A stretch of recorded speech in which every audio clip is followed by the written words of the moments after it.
नमस्कार दोस्तों, स्वागत है आप सभी लोगों का बियॉन्ड जेके सुपर ऑनलाइन क्लासेस में।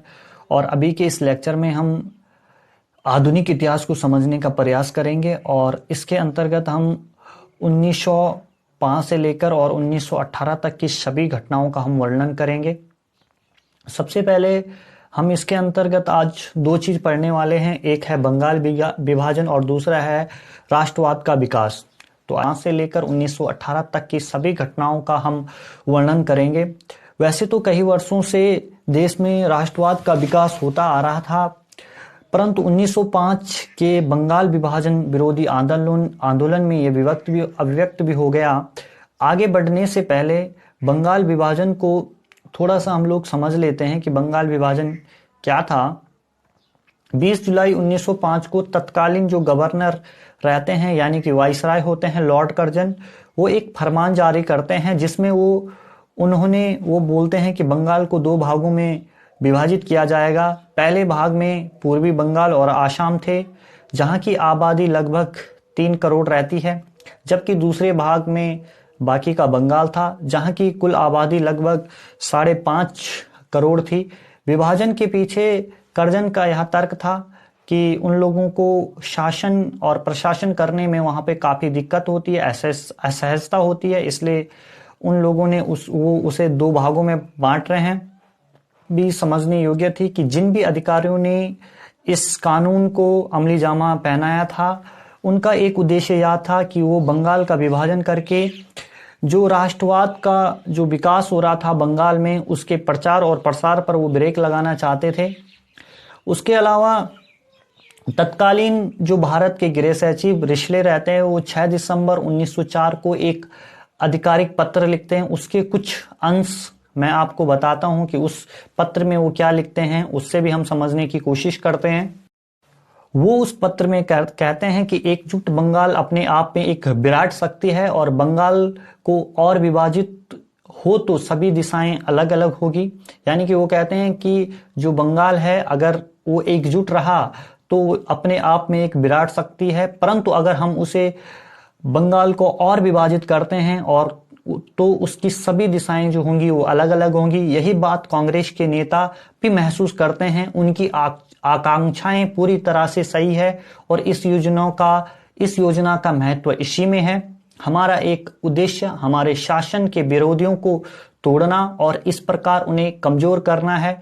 ये जो अधिकारी रिशले थे वो 1904 में लिखते हैं। उसके बाद 16 अक्टूबर 1905 को यह योजना लागू हो जाती है और इस दिन को समूचे बंगाल में शोक दिवस के रूप में मनाया जाता है। उस दिन लोगों ने उपवास रखा, पूरे कलकत्ता में हड़ताल रही, लोग नंगे पैर चलकर स्नान करने पहुंचते हैं। इस अवसर के लिए रविंद्रनाथ ठाकुर ने अपना प्रसिद्ध गीत अमार सोनार बंगला लिखा हुआ था, जिसे सड़कों पर चलने वाली भीड़ ने बड़े स्वाभिमान से गाते हैं। बाद में यही गीत बांग्लादेश कि जब उनकी मुक्ति हो जाती है 1971 में, तो ये उसे अपने राष्ट्रगीत के रूप में अपनाते हैं। रविंद्रनाथ टैगोर के आह्वान पर 16 अक्टूबर 1905 को बंगाल वालों ने इस दिन को रक्षाबंधन के रूप में मनाया। इस दौरान बंगालियों व बंगाल के दो टुकड़ों की अटूट एकता के प्रतीक के रूप में हिंदू मुसलमान द्वारा एक दूसरे को कलाइयां पर राखी बांधी जाती है और इसी दिन आंदोलनकारियों ने दोपहर को एक बड़ा प्रदर्शन किया। वयोवृद्ध नेता आनंद मोहन बोस ने एक बंगाल की अटूट एकता को दर्शाने के लिए फेडरेशन हॉल की नींव रखी व इस अवसर पर उन्होंने लगभग 50,000 लोगों को संबोधित किया। इस पूरे विरोध को भंग विरोधी आंदोलन के नाम से जाना जाता है व इसे स्वदेशी और बहिष्कार आंदोलन भी इसको बोला जाता है। आरंभ में इस आंदोलन का नेतृत्व सुरेंद्र नाथ बनर्जी व कुमार मित्र जैसे नरमपंथी नेताओं के द्वारा किया जाता है, लेकिन बाद में इसका नेतृत्व उग्र व क्रांतिकारी राष्ट्रवादियों को सौंप दिया जाता है। साथ ही आंदोलन के दौरान नरमपंथी व गरमपंथी जो नेता रहते हैं वो एक दूसरे का खूब साथ देते हैं। इस विभाजन के खिलाफ विरोध की शुरुआत जो होती है वो 7 अगस्त 1905 को हो जाती है, जब कोलकाता के टाउन हॉल में एक ऐतिहासिक बैठक होती है और यहीं पर ही स्वदेशी व बहिष्कार आंदोलन का प्रस्ताव पारित होता है। वह इस सभा के बाद प्रतिनिधि आंदोलन को फैलाने के लिए पूरे प्रांत में फैल जाते हैं। भारतीय राष्ट्रीय कांग्रेस और बंगाल के राष्ट्रवादियों ने विभाजन का जमकर विरोध किया। बंगाल के भीतर भी जमींदार, व्यापारी, वकील, छात्र, नगरों के गरीब लोग, स्त्रियां व समाज के विभिन्न वर्ग के लोग अपने अपने प्रांत में इस विभाजन का विरोध करने लग जाते हैं और इस विभाजन के विरोध में स्वतः ही वो खड़े हो। राष्ट्रवादी भी समझ चुके थे कि बंगाल का विभाजन एक प्रशासकीय उपाय नहीं है, बल्कि ये भारतीय राष्ट्रवाद के लिए एक बहुत बड़ी चुनौती है। उन्होंने इस विभाजन को बंगाल का क्षेत्रीय और धार्मिक आधार बांटने का प्रयास माना। धार्मिक आधार पर इसलिए क्योंकि पूर्वी भाग में मुसलमानों और पश्चिमी भाग में हिंदुओं का बहुमत था। उन्होंने समझा कि इस प्रकार बंगाल में राष्ट्रवाद को कमजोर और नष्ट करने का प्रयास किया जा रहा है। इससे बंगाली भाषा और संस्कृति को जबरदस्त झटका लगता है। विभाजन के खिलाफ बंगाल के विरोध की तीव्रता का कारण एक यह भी था कि इस निर्णय ने बहुत संवेदनशील और साहसी जनता की भावनाओं को चोट पहुंचाने का कार्य किया था। पर बंगाल के नेताओं को यह लगता है कि केवल प्रदर्शनों और सार्वजनिक सभाओं और प्रस्तावों और भाषणों से काम नहीं चलने वाला और ना ही कोई इनसे कुछ ज्यादा प्रभाव पड़ने वाला है। उनको लगा कि हमको और भी सकारात्मक उपाय करने होंगे जिनसे सरकार को जनता की भावनाओं का तीव्रता से पता चले, जिसके लिए सभी नेताओं के द्वारा स्वदेशी व बहिष्कार का रास्ता अपनाया जाता है और पूरे बंगाल में जमकर जनसभाएं की जाती है, जिनमें स्वदेशी यानी भारतीय वस्तुओं का उपयोग और ब्रिटिश वस्तुओं का उपयोग न करने की बार बार बातें दोहराई जाती है। इसके फलस्वरूप अनेक जगहों पर विदेशी वस्तुओं व कपड़ों की होली जलाई जाती है। विदेशी कपड़े बेचने वाली दुकानों पर धरने दिए जाते हैं। इन सभी प्रयासों से स्वदेशी आंदोलन को एक व्यापक सफलता मिलती है। सुरेंद्र नाथ जी के शब्दों में अगर हम समझने की कोशिश करें तो वो कहते हैं कि स्वदेशी जब शक्तिमान था तब उसने हमारे सामाजिक पारिवारिक जीवन के ताने बाने को खूब प्रभावित किया। अगर विवाहों में ऐसी वस्तुएं उपहार में दी जाती जिनके समान वस्तुएं देश में बन सकती हैं तो वो तुरंत लौटा दी जाती। पुरोहित अक्सर ऐसे समारोह में धार्मिक कार्य करने से मना कर देते थे, इनकार वो कर देते थे जिनमें ईश्वर को भेंट में वस्तुएं वो दी जाती थी जो विदेशी हो, और जिन उत्सवों में विदेशी नमक या विदेशी चीनी का उपयोग किया जाता था उसमें भाग लेने से मेहमान मना कर देते थे। स्वदेशी आंदोलन का एक महत्वपूर्ण पक्ष आत्मनिर्भरता पर दिए जाने वाला जोर भी था। आत्मनिर्भरता का मतलब था राष्ट्र की गरिमा, सम्मान और आत्मविश्वास की घोषणा। साथ ही आर्थिक क्षेत्र में भी इसका अपना महत्व था। देशी उद्योगों व अन्य उद्यमों का बढ़ावा देना भी था। इस दौरान अनेक कपड़ा मिलें, साबुन, माचिस कारखाने के साथ साथ राष्ट्रीय बैंक, बीमा कंपनियां भी खोली गई।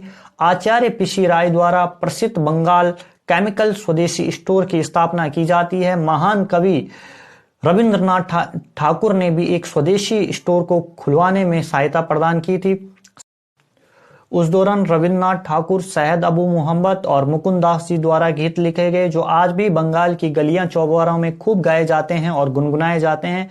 साहित्यिक, तकनीक और शारीरिक शिक्षा देने के लिए राष्ट्रवादियों ने राष्ट्रीय शैक्षिक संस्थाएं स्थापित की, क्योंकि वे शिक्षा की तत्कालीन प्रणाली को राष्ट्रवाद से विमुख होने वाली व अपर्याप्त मानते थे। इस क्रम में इन्होंने 15 अगस्त 1906 को एक राष्ट्रीय शिक्षा परिषद की स्थापना की और जिसके प्रधानाचार्य अरविंद घोष जी को नियुक्त किया गया। स्वदेशी आंदोलन में एक प्रमुख भूमिका बंगाल के युवकों ने भी निभाई। उन्होंने स्वदेशी वस्तुओं का प्रयोग ही नहीं किया बल्कि इनका खूब प्रचार प्रसार भी किया और विदेशी वस्त्र बेचने वाली दुकानों के आगे धरने आयोजित करने में ये सबसे आगे रहते हैं।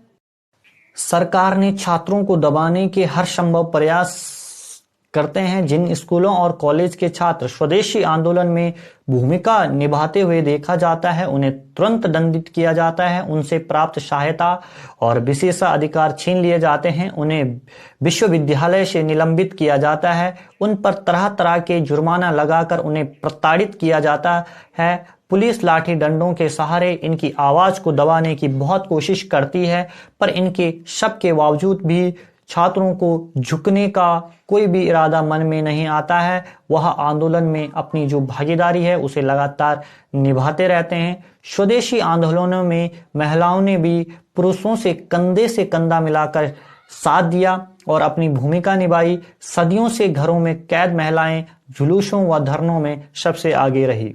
बात की जाए मुस्लिम नागरिकों की, तो इन्होंने भी खूब स्वदेशी आंदोलन में भाग लिया। इन सभी में प्रसिद्ध वकील अब्दुर रसूल, लोकप्रिय आंदोलनकारी लियाकत हुसैन और व्यापारी गजनबी प्रमुख थे। मौलाना अबुल कलाम आजाद भी एक क्रांतिकारी आतंकवादी संगठन में शामिल हुए। फिर भी मध्य और उच्च वर्गों के अनेक दूसरे मुसलमानों ने खुद को आंदोलन से दूर रखा। ढाका के एक नवाब थे जिनके नेतृत्व में मुसलमानों ने इस आधार पर विभाजन का समर्थन किया कि पूर्वी बंगाल में मुसलमानों का बहुमत होगा। ढाका में अपने भाषण के दौरान लॉर्ड कर्जन ने एक बात बोली थी, वो मैं आपको बताता हूं कि बंगाल के विभाजन का एक कारण था कि पूर्वी बंगाल के मुसलमानों में ऐसी एकता स्थापित की जाए कि जैसे कि पुराने मुसलमानों में सूबेदार और सम्राटों के समय के दौरान भी देखने को नहीं मिली हो। अब आगे हम आंदोलन के अखिल भारतीय चरित्र की व्याख्या करते हैं। स्वदेशी व स्वराज की गूंज जल्द ही पूरे देश में के अलग अलग प्रांतों में गूंजने लगती है। तिलक व उनकी पुत्री कैतकर ने महाराष्ट्र में इसका प्रचार किया, तो वहीं अजीत सिंह, लाला लाजपत राय, स्वामी सरदानंद, जयपाल, गंगा राम जैसे नेताओं ने इसे पंजाब और उत्तर प्रदेश के विभिन्न स्थानों तक पहुंचाया। दिल्ली में इस आंदोलन का नेतृत्व सेहत हैदर खां द्वारा किया जाता है। चिदंबर पिल्लई, सुब्रमण्यम अय्यर, आनंद वारलू और टी.एस. नाथन जैसे नेताओं ने मद्रास प्रेसिडेंसी में इस आंदोलन का नेतृत्व किया। उत्तर भारत में रावलपिंडी, कांगड़ा, मुल्तान व हरिद्वार तक इस स्वदेशी आंदोलन जुटा। ये बहुत तीव्र हुआ, पर इन सब में तिलक जी की अहम भूमिका रही। तिलक ने जल्दी ही समझ लिया कि बंगाल में इस आंदोलन के उभरने के कारण भारतीय राष्ट्रवाद के इतिहास का एक नया अध्याय आरंभ होगा। ब्रिटिश शासन के खिलाफ जनसंघर्ष चलाने तथा आपसी सहानुभूति के बंधन में पूरे देश को बांधने की चुनौती थी, पर ये एक सुनहरा मौका था। चलिए अब आगे बात करते हैं उग्र राष्ट्रवाद के विकास की। आइए समझते हैं। अब हम उग्र राष्ट्रवाद की चर्चा करते हैं। हमने आरंभिक काल में भारतीय राष्ट्रवादी आंदोलन के अधिकाधिक लोगों को विदेशी प्रभुत्व की बुराइयों तथा देशभक्ति की भावना विकसित करने की आवश्यकता के प्रति जागरूक बनाया था। वास्तव में उसने जनता की भावना को ही बदल दिया था तथा देश में नए जीवन का संचार होने लग गया था। साथ राष्ट्रवादियों की एक मांग मानने में ब्रिटिश सरकार की असफलता ने राजनीतिक चेतना प्राप्त लोगों में उस समय वर्चस्व प्राप्त नेतृत्व के सिद्धांतों व विधियों के प्रति असंतोष पैदा कर दिया था। नरमपंथी राष्ट्रवादियों की मांगे मानने की जगह ब्रिटिश शासक उनकी हंसी उड़ाते थे और उन्हें नीची निगाहों से देखा करते थे। परिणाम स्वरूप सभाओं, प्रार्थना पत्रों, स्मरण पत्रों और विधायकों के भाषणों की जगह और भी जोरदार राजनीतिक कार्रवाइयां और तरीकों की मांग उठने लगती है। बहुत जल्दी ब्रिटिश शासन के सही चरित्र की उन भारतीयों को पहचान भी हो जाती है। नरमपंथी राष्ट्रवादी की राजनीति इस पर विश्वास पर थी कि ब्रिटिश शासन को अंदर से सुधारा जा सकता है। यानी कि जैसे होता है ना कि कोई मशीन है, उसे हम रिपेयर करने की कोशिश करें, तो सेम सी चीज जो नरमपंथी राष्ट्रवादी थे वो भी वहां पर कर रहे थे। लेकिन राजनीतिक और आर्थिक प्रश्नों से संबंधित ज्ञान तब फैला तो धीरे धीरे इन लोगों का विश्वास भी टूटने लग जाता है। इसके लिए काफी हद तक नरमपंथियों का आंदोलन स्वयं में उत्तरदायी था।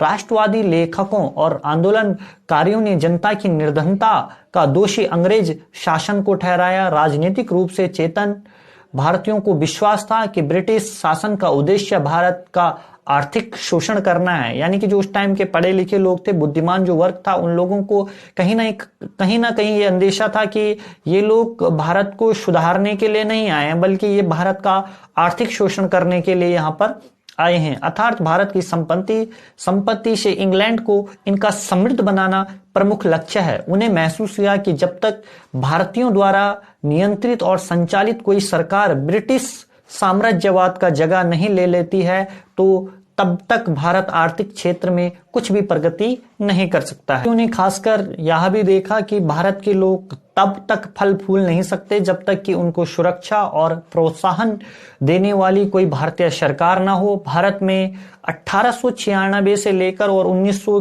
के बीच जो भयानक अकाल पड़े, जिनमें 90 लाख से ऊपर लोगों की मौत हो जाती है, वे जनता की दृष्टि से विदेशी शासन के आर्थिक दुष्परिणामों के जीते जागते प्रतीक थे। 1892 व 1905 के बीच घटित राजनीतिक घटनाओं ने भी राष्ट्रवादियों को निराश करके उन्हें और भी उग्र राजनीति के बारे में सोचने के लिए मजबूर कर दिया था और एक तरीके से उन्हें बाध्य कर लिया था। 1892 के इंडियन काउंसिलिंग एक्ट भी घोर निराशा का कारण सिद्ध होता है और दूसरी ओर जनता को जो राजनीतिक अधिकार प्राप्त थे उन पर भी हमले किए गए। तब जब एक कानून 1898 में बनाया गया जिसके तहत विदेशी शासन के प्रति असंतोष की भावना फैलाने को लेकर भी उन्हें सीधे जेल के अंदर डाल दिया जाता था और उन पे वो अपराध सिद्ध किया जाता था। 1899 में कलकत्ता नगर निगम में भारत सदस्यों की संख्या घटा दी गई। 1904 में इंडियन ऑफिशियल सीक्रेट्स एक्ट बना जिसने देश की स्वतंत्रता को सीमित करके रख दिया। 1897 में एक घटना होती है जिसमें नाटू भाइयों को बिना मुकदमा चलाए उन्हें देश से बाहर कर दिया जाता है व उन पर लगाए गए आरोपों की भी जानकारी जनता को नहीं दी जाती है। उसी वर्ष लोकमान्य तिलक और अन्य समाचार संपादकों को विदेशी सरकार के प्रति जनता को भड़काने के आरोप लगा दिए जाते हैं और उन्हें लंबी जो जेल सजाएं होती है वो दी जाती है। उन्हें तरह तरह की यातनाएं दी जाती है। इन सब से जनता को लगा कि सरकार और भी अधिक राजनीतिक अधिकार देने की बजाय हमसे राजनीतिक अधिकार छीन रही है। लॉर्ड कर्जन के कांग्रेस विरोधी दृष्टिकोण ने अधिकाधिक लोगों को विश्वास दिलाया कि भारत में ब्रिटिश शासन के रहते राजनीतिक और आर्थिक प्रगति की आशा करना व्यर्थ है। यहां तक कि नरमपंथी नेता गोखले की भी यह शिकायत थी कि नौकरशाही खुलकर स्वार्थी और राष्ट्रीय आकांक्षाओं की शत्रु बनती जा रही है। सामाजिक सांस्कृतिक दृष्टिकोण से भी ब्रिटिश शासन अब प्रगतिशील नहीं रहा था। प्राथमिक व तकनीकी शिक्षा में कोई प्रगति नहीं हो रही थी। साथ ही अधिकारी गण उच्च शिक्षा के प्रति शंकित हो रहे थे और देश में अनेक प्रसार में बाधा डालने की कोशिश कर रहे थे। 1904 में भारतीय विश्वविद्यालय कानून से राष्ट्रवादियों को लगा कि भारत के विश्वविद्यालय सख्त सरकारी नियंत्रण स्थापित करने तथा उच्च शिक्षा का जो प्रचार प्रसार है उसे रोकने का प्रयास कर रहे हैं। इस तरह अधिकाधिक संख्या में भारतीयों को विश्वास होता जा रहा था कि देश की आर्थिक, राजनीतिक और सांस्कृतिक प्रगति के लिए स्वशासन आवश्यक है और राजनीतिक पराधीनता का मतलब भारतीय जनता के विकास का अवरुद्ध होना है। अगर बात करें आत्मसम्मान और आत्मविश्वास का जो प्रचार होता है, 19वीं सदी के अंत तक भारतीय राष्ट्रवादियों को आत्मविश्वास और आत्मसाहस बहुत बढ़ चुका था। उनको अपना शासन तथा देश के विकास खुद कर सकने की अपनी क्षमता में विश्वास हो चुका था। यानी कि अब जो भारतीय थे उन्हें लगने लगा था कि हम अपने देश का जो शासन है, जो प्रशासन है, वो खुद चला सकते थे। ऐसा उन लोगों को विश्वास हो गया था। तिलक, अरविंद घोष व बिपिन चंद्र पाल जैसे नेताओं ने राष्ट्रवादियों को आत्मविश्वास का संदेश दिया और उनसे आग्रह किया कि वे भारतीय जनता के चरित्र व क्षमताओं पर भरोसा करें। उन्होंने जनता को बतलाया कि उनकी दुर्दशा का हल उनके अपने हाथों में है और उसके लिए उन्हें निर्भय व बलवान होना चाहिए। स्वामी विवेकानंद भले कोई राजनीतिक व्यक्ति नहीं थे, वो एक राजनीतिक नेता थे, मगर यह संदेश उन्होंने बार बार दिया और जिसकी घोषणा वो इस प्रकार करते हैं कि दुनिया में अगर कोई पाप है तो वो निर्बलता है, निर्बलता का त्याग करें, निर्बलता पाप है, निर्बलता मृत्यु है। और सत्य की कसौटी यह है कि कोई भी वस्तु तुम्हें कोई शारीरिक, भौतिक व आध्यात्मिक दृष्टि से निर्मल बनाती है तो उसका विष समझकर उसका त्याग करें। उसमें कोई जीवन नहीं है और वह सत्य नहीं हो सकती है। तो इन शब्दों से पता चलता है जो स्वामी विवेकानंद ने कहा कि वो कहीं ना कहीं उनका जो संकेत था देशवासियों के लिए वो ये था कि वो स्वाधीनता की ओर जाएं और अपनी आवाजों को अंग्रेजी हुकूमत के सामने बुलंद करें। उन्होंने जनता से कहा कि अतीत के महिमा मंडन के भरोसे जीना छोड़ें व मर्दों की तरह वह अपने भविष्य का निर्माण करे। उन्होंने कहा, हे भगवान, हमारा देश अतीत के ऊपर अपनी शाश्वत निर्भरता से कब मुक्त होगा? आत्मविश्वास में इस विश्वास के कारण राष्ट्रीय आंदोलन का विस्तार करने की आकांक्षा भी जागी। विचार फैला कि राष्ट्रवाद के उद्देश्य को ऊंचे वर्गों के थोड़े से शिक्षित भारतीयों तक अब और सीमित नहीं रखना चाहिए, इसके बजाय जनता की राजनीतिक चेतना को उभारना चाहिए। उदाहरण के लिए स्वामी विवेकानंद जी लिखते हैं कि भारत एकमात्र आस उसकी जनता है, जो भारत की एकमात्र आशा है वो उसकी जनता है। ऊंचे वर्ग शारीरिक व नैतिक दृष्टि से मृत प्राय हैं। यह महसूस किया जाने लगा था कि स्वाधीनता पाने के लिए जो व्यापक बलिदान आवश्यक है वह केवल जनता ही कर सकती है। शिक्षा और बेरोजगारी में अगर हम वृद्धि की बात करें तो 19वीं सदी के अंत तक शिक्षित भारतीयों की संख्या में स्पष्ट वृद्धि हुई थी। इनका एक बड़ा भाग प्रशासन में बहुत कम वेतन पर काम कर रहा था, दूसरे बहुत से लोग बेरोजगार घूम रहे थे और अपनी आर्थिक स्थिति के कारण यह लोग ब्रिटिश सरकार के चरित्र को आलोचनात्मक दृष्टि से देखने लग गए थे। उनमें से अनेक उग्र राष्ट्रवादी नीतियों से आकर्षित होते हैं। इससे महत्वपूर्ण यह था कि शिक्षा प्रसार का विचारधारा पक्ष शिक्षित भारतीयों की संख्या जितनी बढ़ी उतना ही लोकतंत्र, राष्ट्रवाद और अमूल परिवर्तन के पश्चिमी विचारों का प्रभाव भी फैला। ये शिक्षित भारतीय उग्र राष्ट्रवाद के बेहतरीन प्रचारक और अनुयायी सिद्ध हुए। इसके दो कारण थे। बात करें अगर अंतर्राष्ट्रीय प्रभाव में कि उग्र राष्ट्रवाद पर अंतर्राष्ट्रीय क्या प्रभाव पड़ा, तो इस काल की अनेक ऐसी विदेशी घटनाओं ने भी भारत में उग्र राष्ट्रवाद के विकास को प्रोत्साहित किया। जैसे कि 1868 में के बाद एक आधुनिक जापान के उदय ने दिखा दिया कि एक पिछड़ा हुआ एशियाई देश भी बिना किसी पश्चिमी नियंत्रण के अपना विकास कर सकता है। कुछ ही दशकों की अवधि में जापान में नेताओं ने अपने देश को पहले दर्जे की औद्योगिक और सैनिक शक्ति बना दिया था, व्यापक प्राथमिक शिक्षा का आरंभ कर लिया था और एक सक्षम और आधुनिक प्रशासन खड़ा भी कर दिया था। 1896 में इथियोपिया के हाथों इटली की सेना की जो हार होती है तथा 1905 में जापान के हाथों रूस की हार ने यूरोपीय श्रेष्ठता के भ्रम को तोड़कर रख दिया था। अब हम चर्चा करते हैं उग्र राष्ट्रवादी विचार की। अगर हम देखें तो राष्ट्रीय आंदोलन के लगभग आरंभ से ही उग्र राष्ट्रवाद का एक संप्रदाय देश में मौजूद था। इस संप्रदाय के प्रतिनिधि बंगाल में राजनारायण बोस और अश्विनी कुमार दत्त थे। महाराष्ट्र में विष्णु शास्त्री, चिपलुणकर जैसे नेता थे। इस संप्रदाय के सबसे महत्वपूर्ण प्रतिनिधि बाल गंगाधर तिलक थे। उन्हें आमतौर पर लोकमान्य तिलक भी कहते हैं। उनका जन्म जो हुआ था वो 1856 में हुआ था। बंबई विश्वविद्यालय से इन्होंने अपनी स्नातक परीक्षा पूर्ण उत्तीर्ण की और उसके बाद ये देश सेवा के लिए समर्पित हो गए। 1880 के बाद के दशक में इन्होंने न्यू इंग्लिश स्नातक की स्थापना में भाग लिया। यही स्कूल बाद में फर्ग्यूसन कॉलेज के नाम से प्रसिद्ध हुआ। उन्होंने अंग्रेजी में मराठा तथा मराठी में केसरी नामक पत्रों की स्थापना की।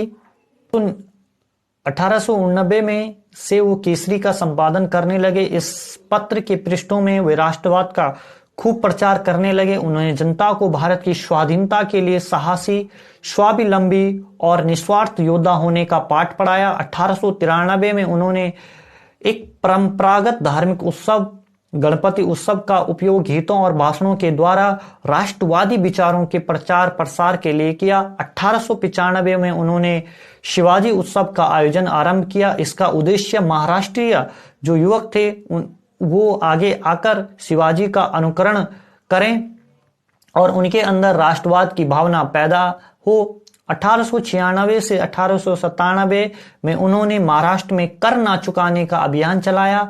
उन्होंने महाराष्ट्र के अकाल पीड़ित किसानों से कहा कि अगर उनकी फसल चौपट हो जाए तो मालगुजारी ना दें।